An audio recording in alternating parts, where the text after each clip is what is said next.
بسم اللہ الرحمن الرحیم اللہم صلی وسلم وبارک علی حبیبک سیدنا وشفیعنا وکریمنا ومولانا محمد وعلی آلہ وصحبہ وبارک وسلم۔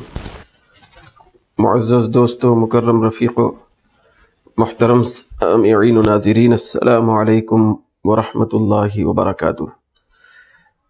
دوستو، آج کی خصوصی کلاس میں آپ سب کا خیر مقدم ہے۔ یہ جو کلاس ہم پڑھنے جا رہے ہیں یہ تقریباً کلاس نمبر 75 ہے، 75ویں کلاس یہ چل رہی ہے۔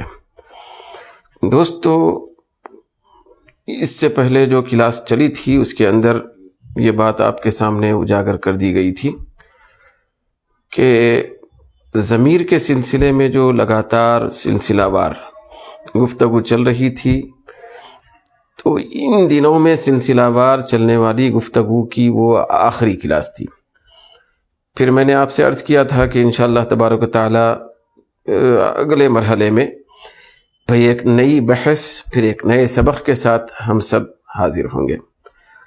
تو دوستو، اسی کے مطابق جو ہے یہاں پر بورڈ پر جیسا کہ آپ ملاحظہ کر رہے ہیں کہ یہاں سب سے پہلے نمایاں طور پر لکھا گیا ہے، یہ ہے اسماء اشارہ، یعنی ضمیر کے سبق، پھر ضمیر کی بحث کے بعد جو چیز آج ہم پڑھنے جا رہے ہیں وہ اس کا تعلق ہے اسماء اشارہ سے۔ جس طریقے سے اسماء ضمیر تھے، ٹھیک اسی طریقے سے یہ اسماء اشارہ ہیں۔ جیسا کہ آپ جانتے ہیں دوستو کہ مبنی کی قسموں کی ہم تفصیل پڑھ رہے تھے، پھر مبنی کی تعریف کے بعد مبنی کے اندر پائی جانے والی جو قسمیں تھیں تقریباً ان کی تعداد 8 تھی۔ تو 8 قسموں میں سے، مبنی کی 8 قسموں میں سے اب جو قسم ہم نے مکمل کر لی تھی وہ تھی اس میں ضمیر کے سلسلے میں جو پہلی قسم تھی مبنی کی، اسماء مبنیہ کی، وہ ضمیر تھی۔ تو ضمیر کی بحث مکمل ہو چکی تھی، کل ہو گئی۔ پھر آج جو قسم ہم پڑھنے جا رہے ہیں اس کا تعلق بھی مبنی سے ہے، پھر آگے آنے والی جتنی بھی قسمیں ہوں گی ان سب کا تعلق تو مبنی سے ہی ہوگا کیونکہ مبنی کی قسمیں ہیں۔ تو یہ جو اسماء اشارہ کے نام سے مبنی کی جو قسم آپ کے سامنے بیان کی جا رہی ہے یہ قسم نمبر 2 ہے۔ پہلی قسم تھی ضمیر کے سلسلے میں، یہ دوسری قسم ہے اسماء اشارہ یا اسم اشارہ کے سلسلے میں۔ ضمیر کی بحث ختم ہونے کے بعد یہ جو اسماء اشارہ کا سبق ہم پڑھنے جا رہے ہیں تو اس کے اندر بھی ضمیر کی طرح ہی یہ بات آپ کے سامنے عرض کرنا اور رکھنا میں مناسب سمجھتا ہوں، وہ یہ ہے کہ ضمیر کی قسم کی ابتدائی حصے میں ہی میں نے عرض کیا تھا کہ یہ جو ضمیر ہے یہ مطلب مبنی اصل سے کس حساب سے مشابہت رکھتی ہے، کس طور پر، کس پہلو سے یہ ضمیر مطلب اصل مبنی کے مشابہ ہوتی ہے۔ تو اس وقت میں نے عرض کیا تھا دوستو کہ چونکہ یہ جو ضمیر کی قسمیں ہیں نا، ضمیر کی قسمیں جیسا کہ آپ نے پہلے سنا کہ یہ جو ضمیر کی مطلب مبنی کی قسمیں وہ تقریباً 8 کی تعداد میں ہیں، اور مبنی کے سلسلے میں آپ کے سامنے یہ بات عرض کی گئی تھی کہ مبنی وہ ہے جو اصل مبنی کے مناسب ہو، پھر غیر مرکب واقع ہو، اس طرح اس کی تعریف ہوئی تھی۔ مطلب یہ ہے کہ یہ جو مبنیات ہیں اور مبنی کے تحت میں پیش کی جانے والی، بیان کی جانے والی 8 قسمیں ہیں، یہ کسی نہ کسی پہلو سے اصل مبنی سے مشابہت رکھتی ہیں۔ تو ضمیر کی گفتگو جب شروع ہوئی تھی تو ابتدائی حصے میں ہی میں نے عرض کیا تھا کہ ضمیر اصل مبنی سے جو مشابہت رکھتی ہے اس کی نوعیت کیا ہے۔ تو دوستو وہاں پہ بیان کیا گیا تھا کہ ضمیر اپنے احتیاج میں، حاجت مندی میں، حاجت ہونے میں، محتاج ہونے میں حرف کے مشابہ ہے، کیونکہ اصل مبنی تو 3 ہے، جو اصل مبنی ہے وہ 3 ہے، یا 5 ہے. بہرحال اصل مبنی اصل تو 3 ہے بھائی. ایک ہے فعل ماضی، دوسرا ہے امر حاضر معروف کے صیغے، پھر تیسری جو قسم تھی وہ تھی تمام حروف، پورے حروف بلا استثناء. تو یہ 3 قسمیں اصل مبنی کے زمرے میں آتی تھیں. تو میں نے عرض کیا تھا کہ ضمیر جو ہے یہ اصل مبنی کے مشابہ ہے، اس لیے اس کو مبنی میں شمار کیا جا رہا. تو کس حساب کی مشابہت رکھتی ہے ضمیر؟ تو وہاں پہ عرض کیا گیا تھا دوستو کہ یہ محتاج ہونے میں ضمیر حرف کے مشابہ ہے. یعنی جس طرح ایک حرف وہ اپنے معنی کی تکمیل یا اپنے معنی کو قائم کرنے اور اپنے معنی کا تصور پیدا کرنے کے لیے کسی دوسرے کلمے اور لفظ کا محتاج ہوتا ہے حرف، ٹھیک اسی طریقے سے ضمیر بھی، جیسے وہ ہوا ہو یا انتا ہو یا انا ہو یا ایاہو ہو یا کوئی بھی ضمیر ہو، تو ضمیر بھی اپنے معنی اور مفہوم کی تکمیل کے لیے، معنی مفہوم کو پیدا کرنے کے لیے اور اس کے اکمال کے لیے تو ایک دوسری چیز کی محتاج ہوتی ہے. یعنی جس کی طرف ضمیر لوٹ رہی ہے وہ ہونا ضروری ہوتا ہے، یعنی کوئی اسم ہونا ضروری ہوتا ہے، کوئی مخاطب ہونا ضروری ہوتا ہے. تو اس طرح ضمیر جو ہے کسی نہ کسی کی محتاج ہوتی ہے. غائب کی ضمیر ہے تو پھر وہ مرجع جو ہے اس کی محتاج ہوتی ہے اپنے معنی کی تکمیل کے لیے، معنی کا تصور قائم کرنے کے لیے، پیدا کرنے کے لیے. پھر حاضر کی ضمیر ہے تو وہ مخاطب اور سامنے والے کی ضرورت مند ہوتی ہے. تو اس طرح بہرحال کسی نہ کسی پہلو سے ضمیر حرف کے محتاج ہے. تو حرف جس طرح محتاج ہوتا ہے ایک لفظ کا، ٹھیک اسی طریقے سے ضمیر بھی محتاج ہوتی ہے کسی دوسرے لفظ کی اپنے معنی دینے میں اور اپنے معنی کا تصور قائم کرنے میں.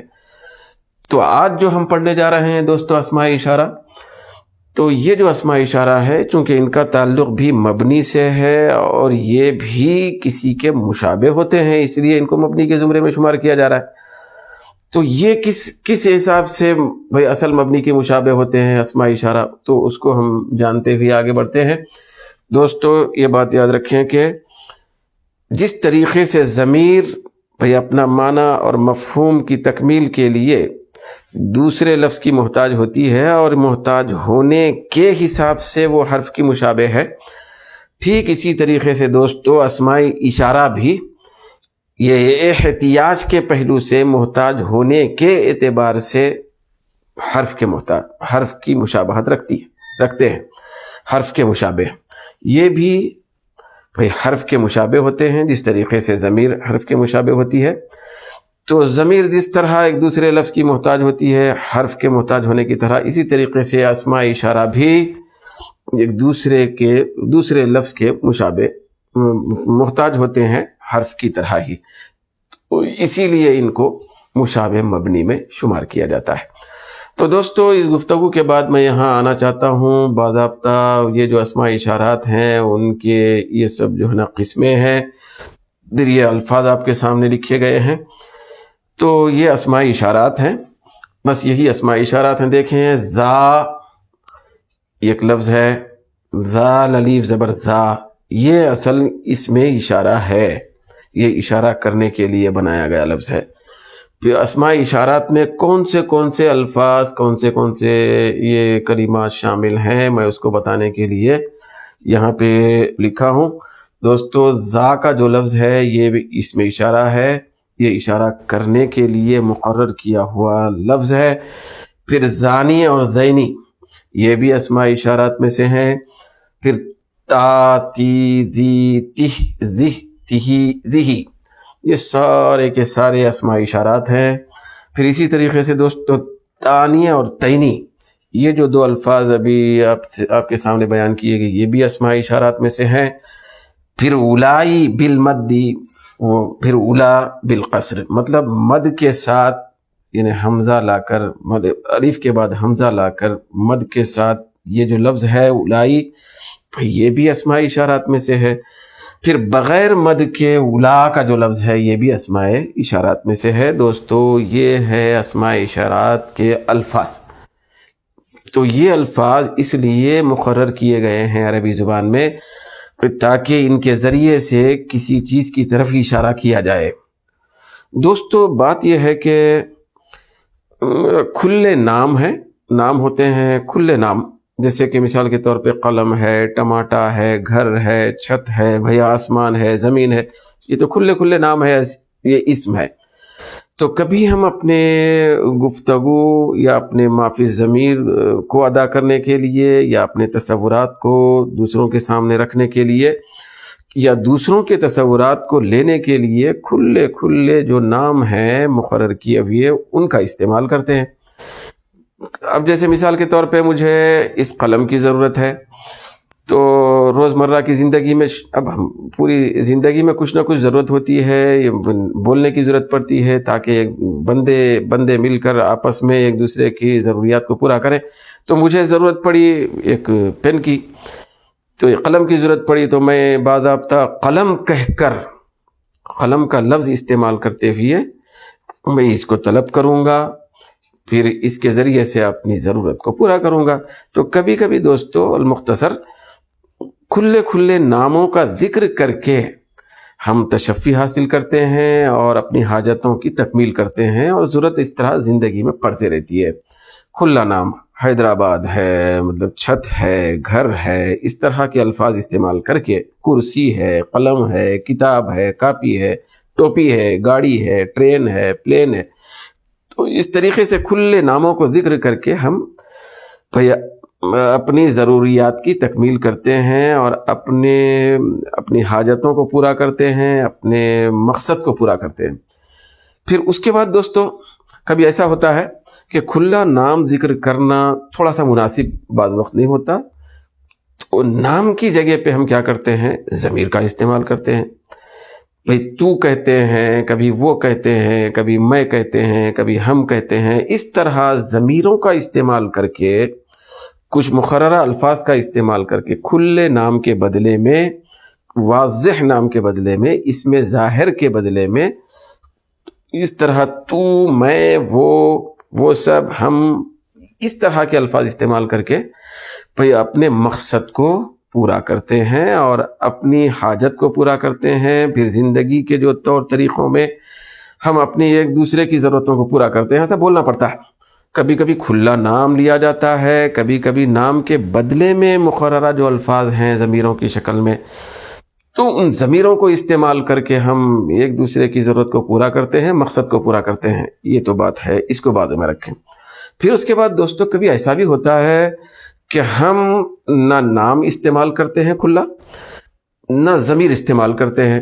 کبھی ایسا بھی ہوتا ہے کہ ہم کو اشارہ کرنا پڑتا ہے، ہم اپنی ضرورت کی یا اپنے مقصد کی تکمیل کے لیے نام اور ضمیر، اسم اور ضمیر، کھلا نام لیے بغیر اور ضمیر کا استعمال کیے بغیر ہم اشارہ کر کے جو ہے نا اپنی مقصد کو پورا کرنا پڑتا ہے۔ ایسا ہوتا ہے، ضرورت پڑتی ہے۔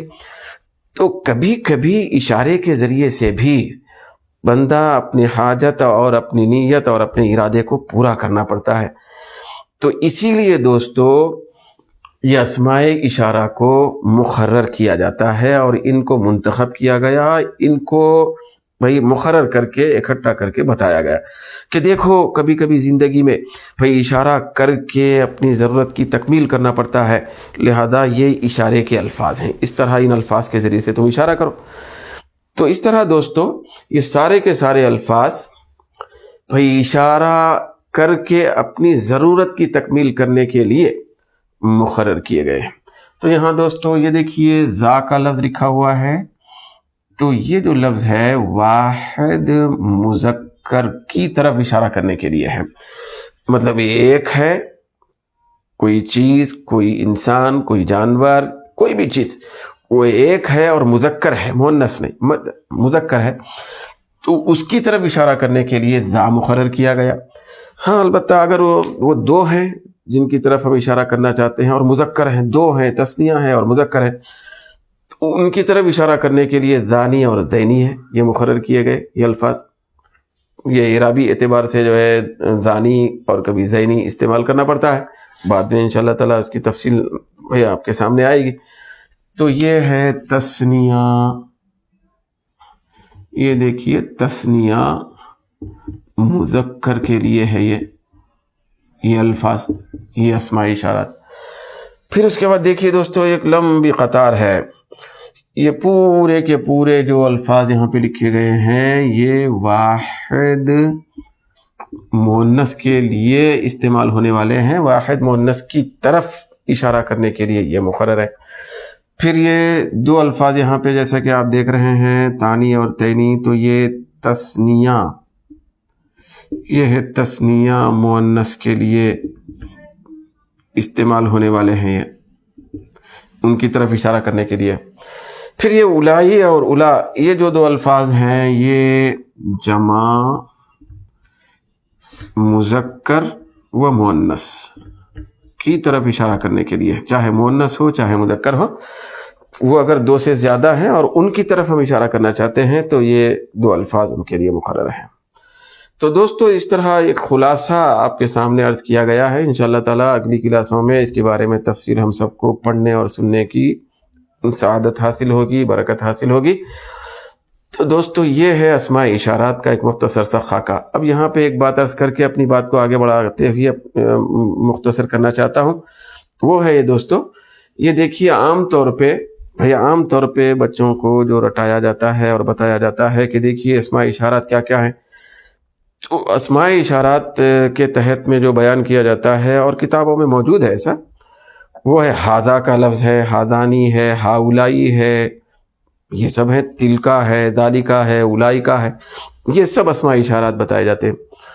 تو دوستو یہاں پہ یہ بات ذہن میں رکھنا چاہیے، مجموعی طور پر ہاذا، ہاذیہ، تلکا، ذالکا، اولائکا، ہاولائی، یہ سب کو بھی اسماء اشارہ کہا جاتا ہے، لیکن ان میں یہ جو الفاظ ہیں ملے ہوئے، تو ان کے اندر خاص طور پہ خاص جو اس میں اشارہ ہے وہ کیا ہے؟ بھئی بعض اوقات ایسا ہوتا ہے کہ ایک لفظ خاص ہوتا ہے، اس کے ساتھ کوئی دوسرا لفظ مل کے آ جاتا ہے، ملا دیا جاتا ہے اضافی طور پر، تو ویسا بھی ہوتا ہے، تو اس کے اندر بھی ویسے ہی ہو رہا ہے۔ بھئی اسماء اشارات جو ہم پڑھتے رہتے ہیں کہ یہ ہاذا ہے، ہادیہی ہے، ہاولائی ہے، ذالکا ہے، ذانکا ہے، ہاتانی ہے، اس طرح کے الفاظ جو ہم پڑھتے رہتے ہیں، تو دوستو آج اس کو ذرا تھوڑا سا صاف کر لینا چاہیے۔ بھئی اصل اسماء اشارہ وہ جو ہیں وہ یہ ہیں، یہ جو الفاظ ہیں نا ہا کے بغیر اور کا کے بغیر یہاں پہ جو پائے جا رہے ہیں، تو اصل اسماء اشارہ یہی ہیں۔ ہاں البتہ ان اسماء اشارات سے پہلے یہاں دیکھیں، اسماء اشارات یہ جو ہیں ان سے پہلے ہا لگایا جاتا ہے، اس ہا کو ہا تنبیہ کہتے ہیں، آگاہ کرنے کے لیے یہ ہا لگایا جاتا ہے۔ جیسے مثال کے طور پہ ذا اصل اس میں اشارہ ہے، مگر اس سے پہلے ہا لگا کر ہاذا بولا جاتا ہے۔